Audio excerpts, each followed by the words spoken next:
found yourself questioning whether you're ready or just hesitating in disguise, this conversation is for you. Driven by purpose, fueled by passion, my words got power, my thoughts have action, motivation, stay gracious, that's greatness, be audacious, motivation, be audacious, innovation, be audacious, inspiration, be bold, motivation, be audacious. And so I get to work with clients every day where I help them share their story. They are guests on podcasts as part of their marketing strategy. Right. So when we talk about relationships, we talk about having the ability to connect with someone on a deeper level. But I think what it is it's really just like ripping the Band-Aid off, right? I have clients that, may be introverted, right? And so I will tell them, this is the perfect medium for you, right? Like if you're introverted and the idea of standing in front of a room of a couple hundred people makes you want to like crawl under a table, podcasting is great because it's just you and one other person. Because sometimes the line between clarity and doubt isn't as wide as we think it is. It's quieter.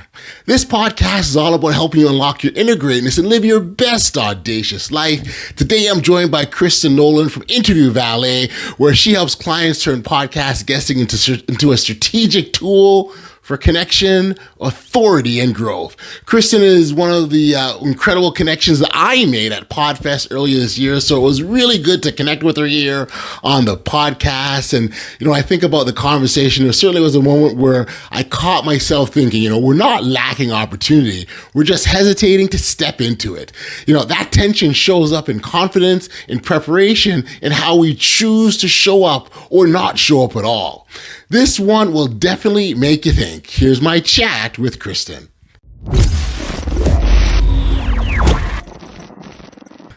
Hey, Kristen, thank you for joining me here today on the Audacious Living Podcast. I got to say, this is so awesome, and I've been looking forward to this chat for a little while now.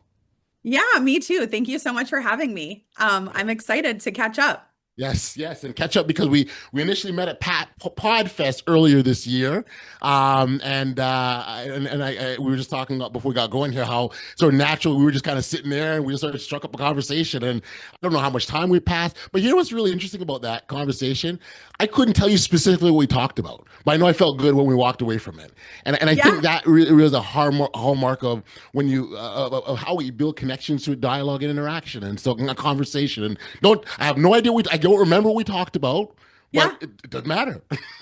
Yeah, it was just, I think I was sitting on a couch and you just kind of came over and we struck up a conversation. And, like I had mentioned before, I think you're just so easy to talk to that it was just, we were just kind of chatting back and forth and learning about each other. And, you're just such a warm person that it was just easy to have a natural conversation. And I think that's what's great about podcasting, right? It's just two people having a natural, easy conversation.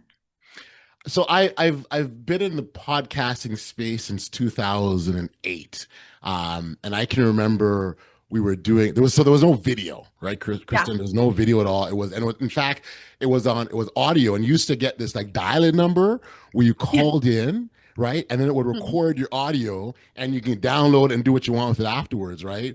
Yeah. And so seeing sort of all those transitions and all the changes through the years, it really goes, wow, this really has come a far way. And now it's such a super powerful medium. It's its own industry onto itself. And I think that might be a good opportunity to sort of talk about Interview Valet as a starting point to the work that you do in your connection to the podcasting space. But I absolutely love, for me, I love podcasting so much. And I think it's, again, a wonderful vehicle for sharing, for connections, for insights, you name it. It covers all the gamuts. And so maybe the starting point will get you to sort of introduce yourself to our audience and sort of talk about the work that you do with Interview Valet. Yeah, absolutely. I started at Interview Valet about 4 years ago. I had actually never listened to a podcast. Please don't tell Tom, because my question during my interview was, what is your favorite podcast? And the only podcast I had ever heard of was the Joe Rogan Show. So that was, of course, my answer. And he was probably like, oh, okay. And she's one of those ones, right? Okay. Yes. I was like, oh, I need to answer a question. And I could have answered it honestly, but that's the best. So now I enjoy listening to podcasts that my clients are on, but Right. I went back, taking it back a little bit. I went back into the workforce. I'd taken some time off to be a stay-at-home mom, and my son had some learning disabilities. And so post-COVID, I said, I want to go back to work. I want to be able to get him some extra tutoring. I wanted to shift him into a private school. Right. And so I wanted something that was flexible, and that's where Interview Valet comes in. So I remember just, it was the first job I applied for, and I met Tom and the team, and I was like, this is my place.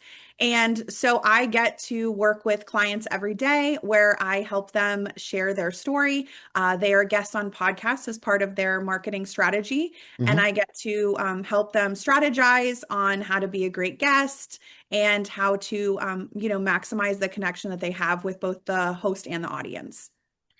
And I will tell you, thanks for sharing the Yeah. backstory there, and for those listening, kids, tell the truth in your interviews, okay? Just we're not Yes. trying to Yes. promote that, Yes, I do but not advocate for that. I was like the deer in headlights. I really wanted the job, and I'm like, it was going great, and I'm just like, well, this is the only. I mean, and I probably had listened to it in the car. My sure, friend, sure. my friend and I would talk about it, so I knew a background of it.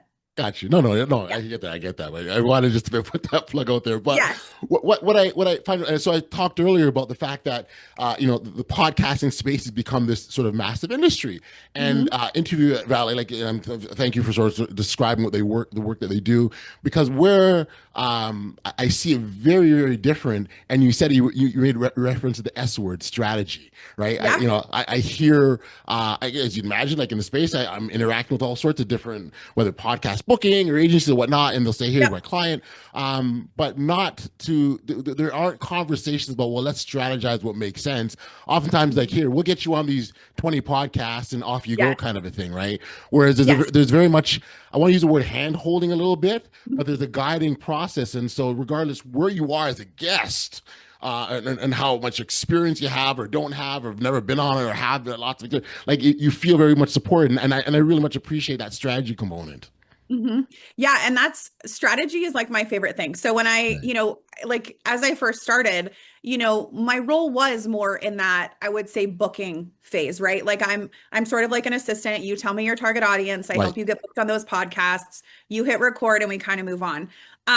Now what I primarily do is from start to finish, I'm strategizing with the client. I'm like, hey, it's not about just showing up on a podcast, Right. having a conversation and moving on.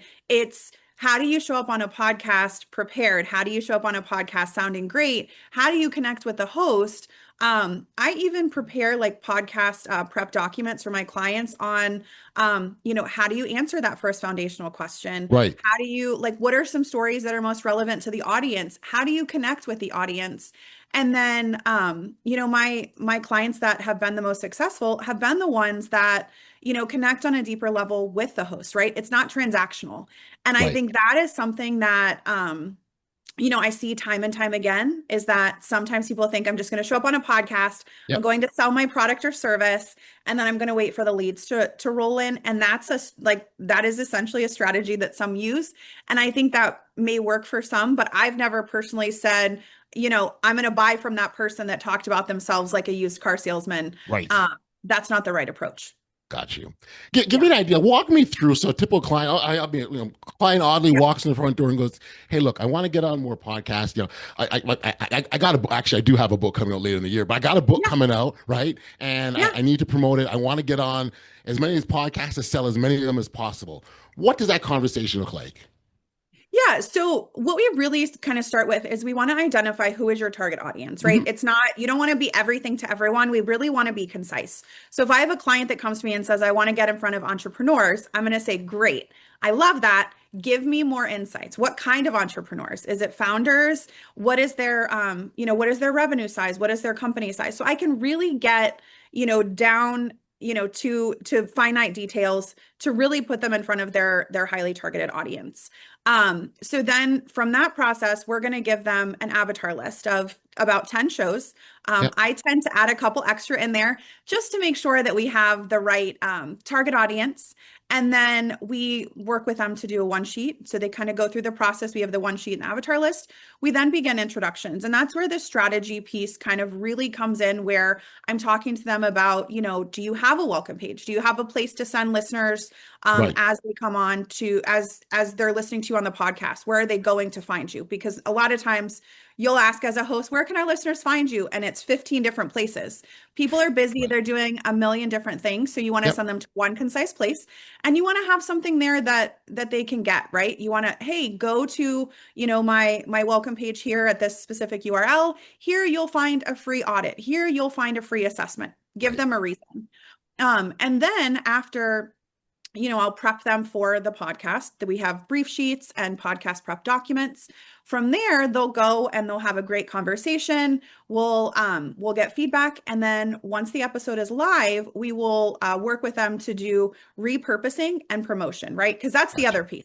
Yes. How many times have you had a guest that comes on your podcast and they're a great guest and they never do any promotion, right? That's not your responsibility. Never hear from them again. Right. It should be a mutual thing. And Right. I tell my clients all the time, I'm like, if it is the right podcast for you, Yes. there is such an opportunity of networking with you and the host to be able to pass, potential clients or potential connections between the two of you. So if you're not doing that, you're missing the boat. I had a client previously, she was a guest on a podcast, and the host said, hey, I'm having this retreat. I'd love you to come be a keynote speaker. Wow. So she was able to kind of then go from being a podcast guest to adding, keynote speaker to her resume. And what I like about that approach is very much a two-way street now. It's not just, well, let me get on this podcast to promote my stuff. It's, well, how can I, what can I offer to the host, or what can I offer the other side? And it's symbiotic in that sense, right? Which is 1000%. Yeah. And I think and I also tell my clients this, you're not there to sell something. You don't go as a podcast guest to sell something. You go to educate. So if you're coming from a place of service and education, you are going to be able to connect with the audience on a far deeper level, because that's what people want, right? They want to know who you are, what you stand for, and what you have to offer them. And if you're doing a good job of being a guest, you're able to allow them to see a problem and a solution in a way that you could solve their problem that they can see themselves in. So when you're done, you stay in the top of mind, because they're like, oh, I had this problem and I heard, I heard Audley on the podcast. I want to reach out and talk to him, or I want to go buy his book. And so then it's, you already have that know, like, and trust versus, a cold email or a cold LinkedIn message. Got you. Makes sense. Now, one of the things that I've seen that you believe that, relationships are the true currency to success. Yes. I love that phraseology. Could you sort of expand on that, please? Yeah, it's one of our core values here at Interview Valet. And I will tell you, it is the top reason why I wanted to work at Interview Valet. I personally live this every single day, both personally and professionally. And so I feel like when we're, especially as we talk about today, right? Like, everything is AI. I'm sure you've gotten emails, hey, Audacious, hey, what, XYZ, hey, first name, right? Right. Nowadays, everyone can just blast out an AI email. There's no substance to it. Right. So when we talk about relationships, we talk about having the ability to connect with someone on a deeper level. So let me give you an example. I have a client, his campaign is completely full. I don't need to get him any more podcasts. Okay. What I did, I guess it was a little over a week ago, I have a host that I think would be a phenomenal connection for him. Both of them, even if he's not a guest on the podcast, I just think they would be great. Right. So I got a copy of his book. I wrote a handwritten note, and I physically mailed it to the host. Wow. And I said, because I know that the host likes physical books, because I have learned that. Yeah. And I wanted to connect with the host in a way that he wants to be connected with, and something that will stand out, right? I don't want to send an AI generated email. I want something personalized. And so, that way, when the host gets it, he goes, this isn't another one of the, AI slop emails that I'm going to get. Right. I know that when Kristen sends me something, it's of value, and she knows that there's going to be substance there. Mm-hmm. It's funny. Very, very recently, I sent someone. It was a message on Facebook Hmm. and like Facebook Messenger, and they responded back to me, and it was an AI generated message. Hmm. Like it literally because they forgot to take out the message that so it's something like I think the message was here's how you can respond and Yes. and they sent me the whole thing and I'm going it wasn't like it was just it was a very generic message. Hey, what's going on? I'm checking it, and to know that like so to your point, it's everywhere, right? I'm going, is nothing Yeah. sacred anymore? Like, come on. Oh, I got an email last week and it was like, I heard you on XYZ podcast. Have you considered podcast guesting? And I'm like, okay, you clearly have done no research on my URL in my email because, Right. and it's funny because people are like, oh, that's a competitor. And I'm like, no, like that's not, we call it AI slop, right? Like Yes.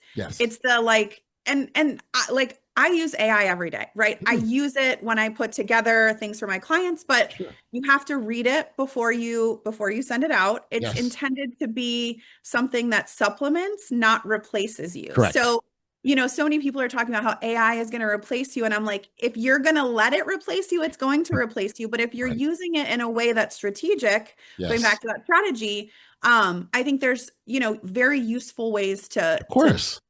hmm. Of course, I once heard, and I think there's a beautiful way of sort of how you capture the AI, and is treat AI as if it's like a summer intern, really Yes. smart intern that can Yes. do things quickly and rapidly and fast, but you still have to check their work before you send it out the door because you wouldn't just say to an intern, "Here, do this for a big client of mine, and let me know how it turns out." And so you treat AI the same way, and I'm like, that's beautiful. It is.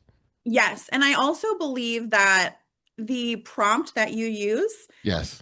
gives you the right output, right? So like in the beginning, I think we were all like, make this sound better. And now it's like, pretend like you are XYZ Yes. and, do whatever. So I think it's really critical to make sure that you're prompting it in a way as well. But there's lots of great tools, Of course. Of and course. ways to use it so that you're, I use it for my podcast prep documents, right? Like I'll say, hey, here is my client's one sheet, here is the podcast, give Right. me insights. And so I think that can be really helpful, especially with my clients that, maybe are a little less confident going into the interview, right? It can be a real confidence booster. It's funny. One of the things I was going to actually talk about is the confidence piece and how you work with clients because, you know, you've undoubtedly, and maybe you can correct me if I'm wrong, but you've undoubtedly seen people who feel that, or have clients who feel that I do this because it makes sense to do, and they don't really want to do that, committed to. They don't feel confident, Yep. whatever it is that's holding them back, but they do it anyways. And I'll sort of tie them back in the podcast. It's a real cool thing. That's what audacity is. You step into something that you know nothing about, but you Yeah. try it anyways, right? But Yep. how do you overcome that confidence issue with those guests that are maybe they could have inner critics going on, they could have doubts. Who Yeah. knows what's happening for them? So it's funny that you asked that question because when Tom, like, there's a couple of us that do guesting on behalf of Interview LA, and I remember in the meeting where Tom had brought us in and asked us, and I literally in the meeting without even thinking, I'm like, who's gonna want to hear me talk, right? Like I said it, and I was just like, okay, and then of course, I'm processing it. But I think what it is it's really just like ripping the band-aid off, right? I have clients that may be introverted, right? And so I will tell them this is the perfect medium for you, right? Like if you're introverted and the idea of standing in front of a room of a couple hundred people makes you want to like crawl under a table, podcasting is great because it's just you and one other person. And if Right, it's the right, like if in my opinion, if it's the right podcast, it literally sounds like you're sitting in a coffee shop and you're listening to two people next to you have a conversation. Maybe that makes me sound a little creepy, but I love like when it feels like that. And yeah, so what I do with clients is when they come to me and they have those concerns or they have those things, maybe I'll strategize and I'll find them a host, for their first one or two podcasts that does a pre-call, or I will do a mock interview with them, or I will take the podcast prep document and provide a little extra context there. right, Um, sometimes hosts will ask for specific things, right? What are three questions I could ask you on the podcast? So I'll find ways and strategize with them that at least the first couple of podcasts, they can feel more confident going into them. I Mhm. do have a client that wants to know the questions before every podcast. That is really challenging. And I mean, I've been on a podcast before and I had an amazing time. Sure. The host had sent me about 25 questions beforehand, and I had all the answers. I was like ready to go. I felt really confident going into it. But then I'm at, we're 25 minutes in and I'm like, we're at question 7. We got all these other questions to go. And so I'm sitting there like anticipating what's next. Yes. And Yes. it's not as like just an organic conversation. Correct. Correct. And Yeah. that's so if you got a podcast guest like that, they're gonna struggle with me because we just as we did today, press record and go. But Yeah. but I think I've been doing this for a while, and I think what's worked for me and what I think works even for the guests is it just allows for the more authentic, natural kind of flow, and it also allows for me, Kristen, to be curious. Right. So Yeah. if you say something that's not on your list of questions, I can go, oh, wait a second, what's that mean? And so I always, when someone say, can you send the questions in advance? I don't know, I'm going to ask you. So I don't know. Right. And Yeah. let's figure it out when we get there. I remember I was in a similar situation as well. I was on a guest on a podcast, and it was clear that they did a lot of research on me. There's no question about that. They Yep. had gone to my LinkedIn profile and captured everything I did. Right. Yeah. And they started asking about questions I don't longer do anymore. And they say, Yep. how about this? You did? And I'm like, did I do that? And like I didn't I didn't know, right? But I get it because they're trying to be prepared. I totally respect that. I appreciate that. However, the over preparation can be detrimental to the end content, right? Because you want the most natural, free flowing conversations are what resonate with people. And yeah, I think it's important. Yeah, and I think when you have like sort of the pre-scripted, it doesn't feel as authentic because it's like a question, answer, question, answer. Whereas like if we're just having a casual conversation, it's very just like I'm talking, you're talking, we're kind of going back and forth. It is like that, two people in a coffee shop having a conversation. And it just to me feels more authentic, which I think we need so much of today. Where it's just, we need that connection with people. Got you. In your mind, what separates a good guest from like a memorable or impactful one? So I think, everyone has something that makes them different. And Yeah. so I think when people go into it as just like, hey, I want to share my story, I want to share my product, like that's to me just like the baseline, right? When you come and you are a great guest, you show up with you've prepared, right? So you have value, you add value to the host, you add value to the listeners.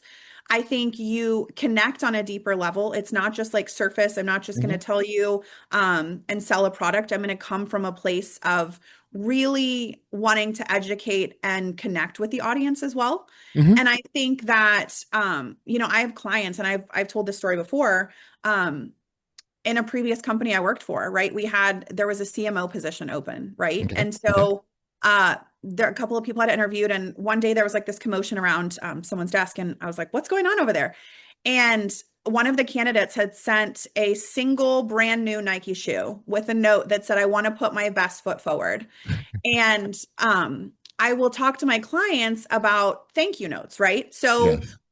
one of the things that I feel like so many people don't do anymore are the little touches, right? The handwritten notes, Right. like I have a client and he's in gold and silver. So he sends like a small gold coin or a small silver Yeah. coin to the host with like a thank you note. I've had a previous client that he was an executive coach. They would talk about leadership things. He would send a specifically catered leadership book to the host, right? How is it that we can stand out and continue to nurture that relationship with the Mhm. host? And then I think it also goes to the promotion and repurposing so that you can drive as much traffic and bring as much value to the host. As you're talking, like I'm going right back to that. You're not just booking here. Like Oh, no. Yeah. this is a Mm-mm. huge strategic shift, right? And again, like the Absolutely. booking is easy. That's easy, Yes. right? Yes. If you want it, like, and I tell people, like, if you want to get booked on a podcast, there are websites. I log on to my Facebook. It's like, we can pitch yourself to 3.8 million podcasts. And I'm like, I don't know why anybody would ever want to do that. But, the strategy behind getting you on the right podcast with the Right. right audience is like probably the most critical piece of anything. Right. So. Give me So if we're talking about you busy professionals, that's Yeah. you work with, Mhm. and if we're looking at the reasons why it makes sense for them to consider podcasting as a medium for promoting themselves, and not just because that's what everyone's doing now and that's the thing to Right. do, right? There are some really specific strategic things of why it's important for them to. Yeah, absolutely. I would say, number one is that, when we look at traditional marketing, right? If you're doing a 30-second, advertisement on the radio or something, you're literally selling your product. You have 30 Right. seconds, you're talking about, your product. Whereas if you're on a podcast, you're spending 30 minutes educating if you're doing it right. You're strategic in the way that you're positioning yourself as a thought leader, Hmm. right? People get to see who you are, what you stand for, and then what is a problem and how do you solve that, Right. and they can see themselves in it. So it's like a very natural sort of like next step for them to go, okay, I want to work with whoever that person is, because they already feel like they know you, number one. Hmm. There's also going to be SEO and LMO value, right? So the more your name pops up positively on other websites outside of your own, it's going to benefit you from an SEO and LMO value as well. So sometimes like I will look and see, and I don't, like, a lot of times people will say, well, I want to be on these big shows that have, X number of downloads. And I'm like, that's great. That's Right. not everything, right? There's a comprehensive picture that we have to look at um, in order to see the true value there, right? So, a lot of times people will come and they'll say, I want to be on, these really big shows. And I'm like, okay, that's great. Do you want to pay to be on those shows? And they're like, oh, no, no, no. I want to be on those shows. Like, I had a client and she told me, I want to be on Anderson Cooper's show. And I'm like, okay, so I'll go and look at who's been on the show. And I'm like, okay, well, it's been Ben Stiller and like a couple of celebrities. Like, not being rude, but like Right. that's not the ball field that we're playing in here. Right. But I have databases that I can go, okay, the people that listen to this podcast also listen to these couple of podcasts. So I can be strategic to find her the right podcast with the right audience. Right. It may not be that hot, super high level podcast, but the same listeners are down here. There just may be fewer That's of right. them. That's right. I think people get caught up in the big shiny, right? And Yes. there's lots and lots of value for those smaller podcasts that are consistently delivering value, that have an engaged audience, and then a host that is committed to the cause, right? And I think those were. I think there's more to gain from those than that big home run, if you will. Yes, 1000. I had a LinkedIn post about this. I said those top podcasts are like trying to like go viral is the equivalent of winning the lottery, right? Like Hmm. if you're out there playing the lottery every day, then go ahead and try to go Right. viral on those podcasts. But I think from a strategy perspective, the audience is at the core of what's most important. Yeah. And then if you're looking at, what are the other value sets, right? Like is there video? You mentioned not everybody does video. Is there a video component to that? Right? Can I take those clips from that particular podcast and repurpose those and add those to my social media? That's Right. value, right? Because that's more websites. Is the host on LinkedIn? Are they posting the episodes and sharing the episodes as well? So there's so many other things that like go into really looking at a comprehensive profile of like the value to a guest outside of just how many downloads do you have? And what I also very much appreciate, we were talking about guesting, and I'll tell you, guesting wasn't what I was thinking we talk a lot about, but Right. we are talking about guesting. I actually appreciate the fact that you yourself have jumped in the chair and want to be a guest. Is there sort of talk about is there strategy around that, or is it something you like to do, or how's that? What's that for you? I guess. Yeah, so it's two things. So one strategy that Tom uses at Interview Valet, it used to be just Tom, right? So like he was doing it all, and then we now have, I think, four of us others that do it. Okay. Um, I personally love doing it because I can consult with my clients and say, hey, listen, I'm right there alongside of you. I can be a better client account manager to them because I know what they're going through. Now, I will tell you from a personal perspective, I personally struggle with confidence. So for me, this is a great opportunity for me to get out there and Right. do something that feels maybe not as natural to me. And it allows me to say, and again, it comes from the place of, and we had talked a lot about this before, is that by me silencing myself because I am not a confident person, Yep. I am depriving the world of the value and the education that I have. So if you can flip that mentality, Right. then it's not about me, it's about what I'm depriving the world of by not Yes. doing it. Yes. Yeah. We all have something, wonderful to share. Yes. And by you holding back again, again, we're stepping into this, the audacity of Yeah. opening up and being who you are. Funny. So real quick, like I said, OA was podcasting. I kind of got in and out of it throughout the years. I've probably done maybe 5 or 6 different types of podcasts during that time. In 2020, we know what happened. 2020 pandemic hit. At that time, I wasn't podcasting, but I was a commissioner of a basketball league. Right, and I'm a big basketball guy. I was like cloud nine. We were entering the playoffs, most exciting time, so everything was great. Pandemic hits, everything shuts down. I literally go into this this state of depression, right? Because this huge loss, and I know many can relate. Like it was just a loss and didn't know what's going on. And some days I wouldn't get out of bed. I was just very lethargic. And it wasn't until I was in conversation with someone one day where I said, I remember literally saying the phrase, ever since I lost basketball. And the moment I said that, I'm like, oh, now I know what the problem is. So you know what? I just got to replace it. And so I'm like, okay, I'll go back to something I'm familiar with. Podcasting makes sense. It's not the first time I've done this. I know it well. And so you talk about holding back. So now let's frame it here. That was 2020. So it's been about 12 years in the podcasting space. The first thought is like, yeah, but you haven't podcasted in so long. You can't do this anymore. Do you still know how to do it? Who's going to listen to you? Who's going to even, do you know what to do? Like all these things were coming up inside of me and I'm experienced in it.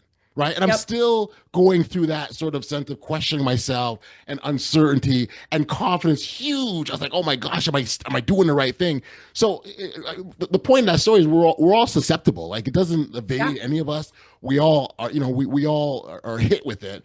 And I think the key is to fighting. Here comes the audacity thing, right? Having the audacity to fight past that to get to the other side, because by me doing so, I've created lanes for all sorts of fruitful conversations. You and I wouldn't be talking today here if I listened to that voice, right? And so I think it's really important that we push through.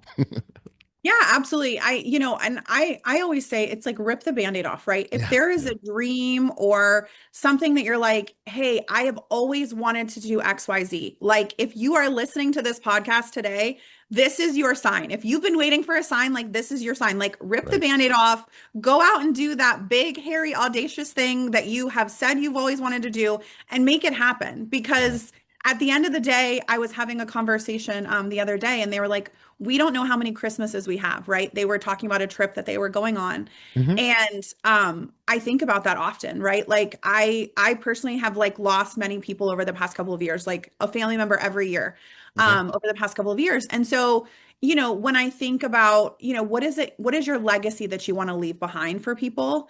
And I think that really comes down to being bold and stepping into those things that seem difficult or seem like, oh, I could never do that or whatever that looks like. And so if you had asked me 4 years ago, do you think that you would be guesting on podcasts? I would have been like, heck no. Like I was a stay-at-home mom, like I had worked on my MBA. Like I was like, no, that's not my personality. Like I'm the like behind the scenes girl. Right. And so, even if it's something that you're like, that's not my wheelhouse, show up, be consistent, put your heart in it, and it'll get easier, right? If I think about, the first time I actually started, we have an internal podcast, the Podcast Interview Marketing Show. And I started there as a host, right? So we had like rotating hosts.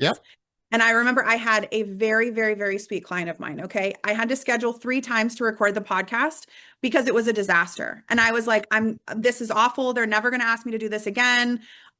This was terrible. And each time she showed up, we got the podcast recorded. So if I think about where I started versus where I am today, right? The growth. And then you have to like, once you hit a milestone, right? Set a goal, right? If I say, I'm nervous about being a podcast guest, let me get 5 podcasts under my belt, or let me get 10. That's and right. once you get to that point, then you reevaluate and go, is this working for me? Do I love it? Is it meeting my expectation? If it is, great, continue. And if it's not, then you say, okay, well, I've learned XYZ. Let me go try something else that may, make me happier to do this, or, develop me in some way. But if we always say no, we're never growing. We're just kind of That's right. staying at the same level. That's right. That's right. I Yeah. think there's much to be said about we just showing up, right? And being present too. I think is the other part of that. It's a very important part. Being present where you're at with the host in that moment.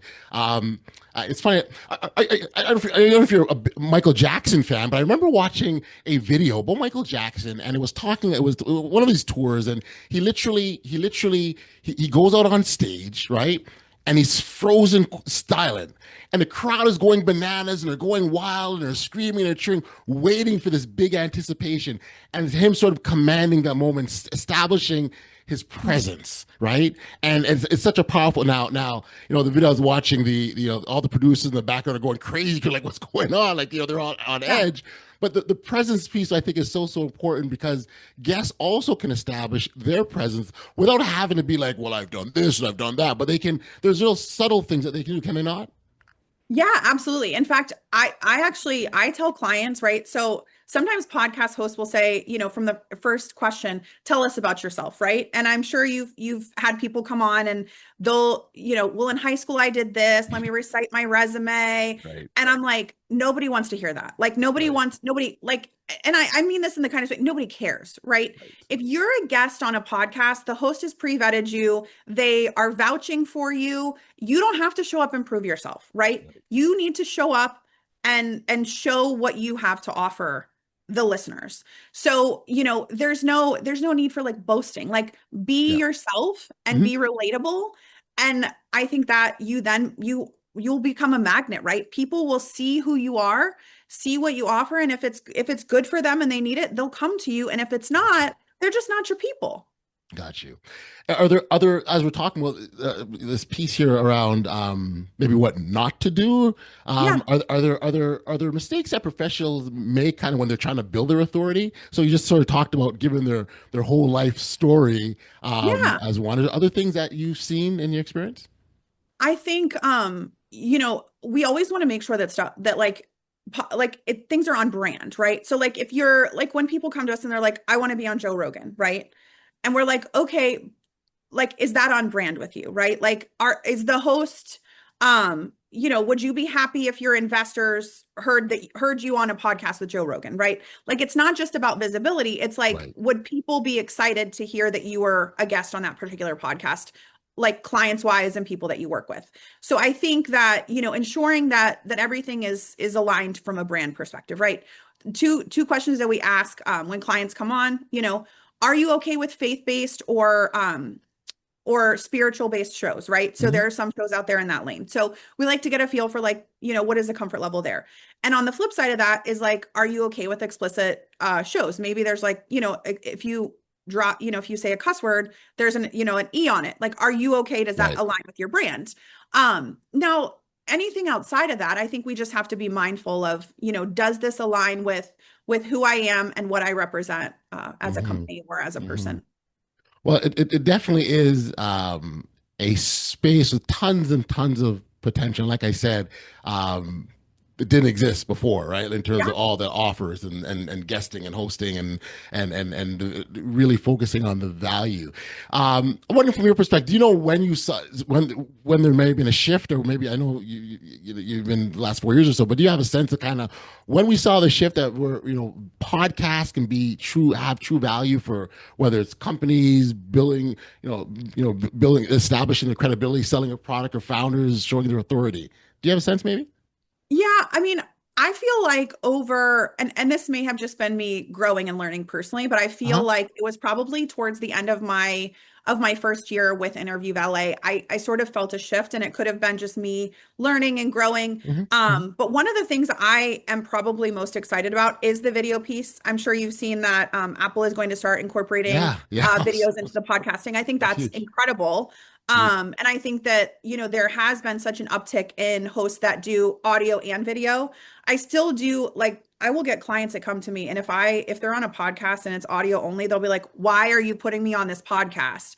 In fact, there was one, it's a radio podcast. I can't think of the name of it right now, but like they dial in, as you mentioned, at the Yeah. beginning. So Yeah. they dial in and they're like, this is like dinosaur. But I'm like, no, it's because it's broadcasted over the radio and then it's like blasted out to like 20,000 people. So it's different, but they've done it, it works for Right. them.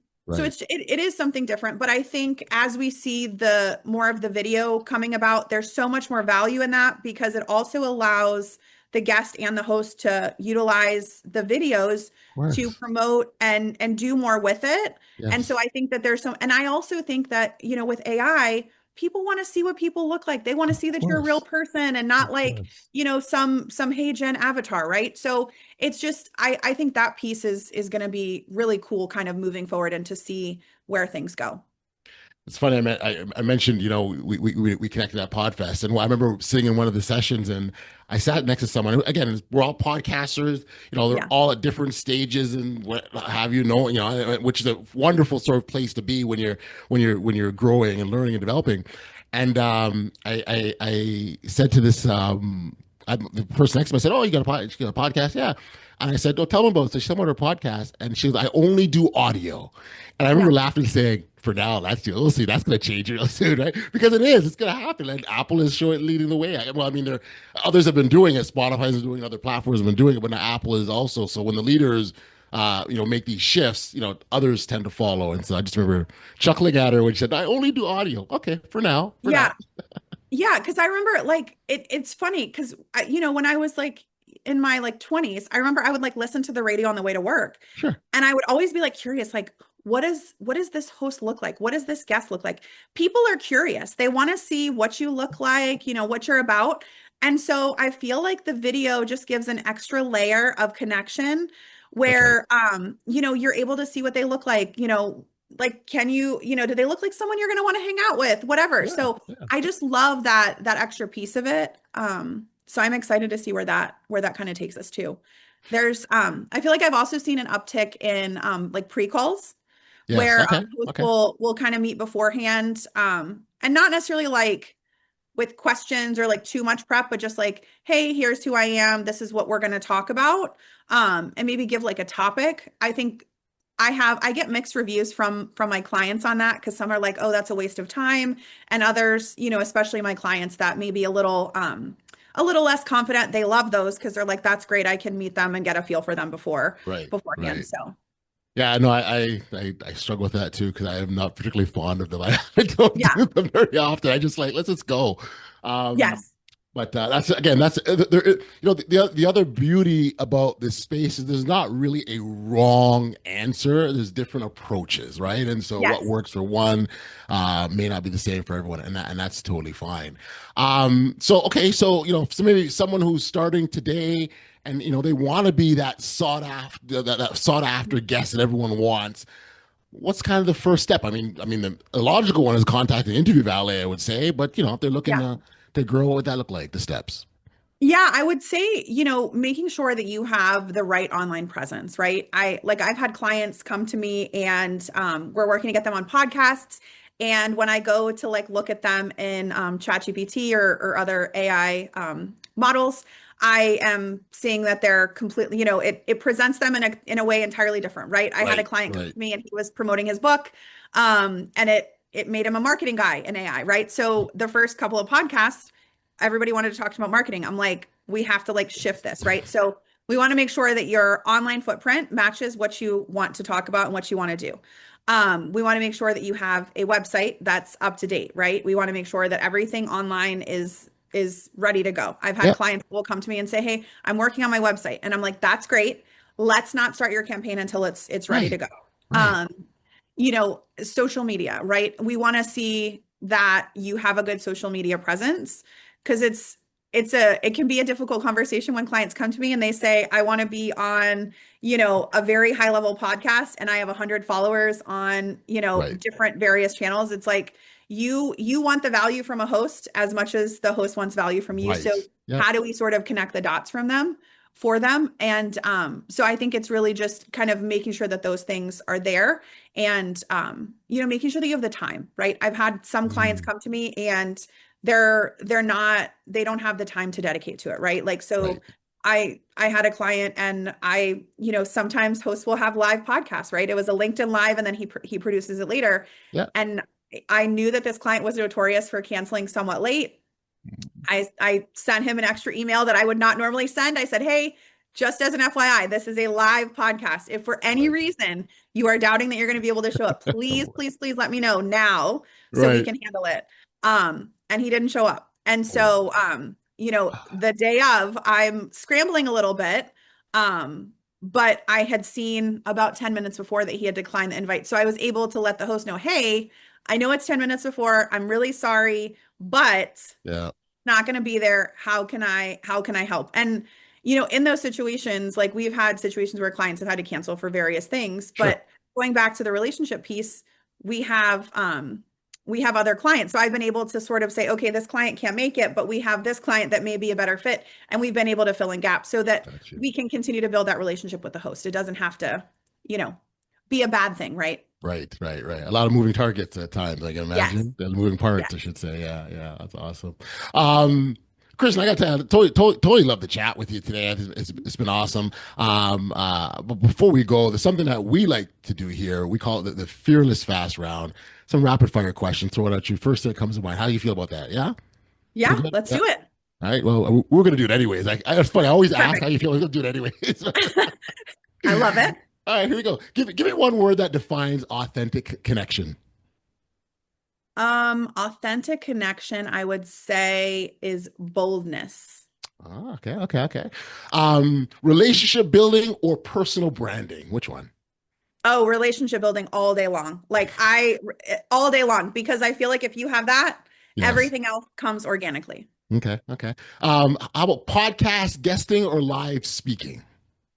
Oh, definitely podcast guesting. I am not the girl to stand up in front of hundreds of people, so I love it. Okay. Is there an introvert sort of networking tip that you can give in one sentence? Yeah, I think that podcast guesting is like Tom has labeled it the introvert's edge, right? And I think, it's a great opportunity for people that don't want to speak in front of a bunch of people. You can just chat one-on-one. So it's perfect. Okay. All right. Influence or impact? Which one? Oh, impact. Yeah. What's the best advice for first-time podcast guests? Strategy and preparation. Yeah. I'm not surprised you say strategy. It makes sense. It totally makes sense given all the extensive work that you do with your clients. Yeah. What does audacity mean to you? I think it means showing up as your authentic self and taking risks and being bold in those risks, even if they are scary or intimidating, but doing it anyway. I love it. For me, that doing it anyway part is that drives me. It gets really excited. Do it anyways, right? That's the part rip the Band-Aid off. Do it anyway. That's right. Is there one myth about networking that you'd like to debunk? I would say that a lot of times people go into networking to like sell themselves, I think, or sell their business or their product. I think going into it with a curiosity, as you mentioned before, or going into it with a mindset of, I want to share or educate people is far better than the sales mindset. Okay. All right. And one last one, confidence or clarity? Ooh, I would say clarity, because if you're clear on your objectives, then confidence will follow. Yeah, I can see it. It naturally flows. Yeah, makes sense. Mm-hmm. Makes sense. Yeah. Awesome.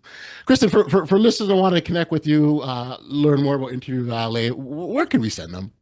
So you can find me at Interview Valet, and that's valet with a V, VALET /Kristen. And my name is spelled Kristen. Many people spell it with an I, but that's actually with an E, Kristen. And there you'll find a couple of things. You can get an interview audit. So if you have been a guest on podcasts and you want to get some feedback, that's a great opportunity to do that. That's free. You can get a copy of Tom's book, which gives you some insights on how to do podcast guesting if you kind of want to do it on your own. And then there's also an opportunity to set up a discovery call with Tom, or my social media channels are on there, and I would love to connect with you. Well, cool. And we'll make sure that all the appropriate contact details are in the show notes. Again, Kristen, this has been awesome. So glad that we had the time to chat like this, and glad that we connected, and I'll continue, partnership moving forward. So thank you, and thanks for being a guest on the Audacious Living Podcast. Thank you so much for having me. This has been super fun. I really enjoyed our conversation. Awesome. Same here.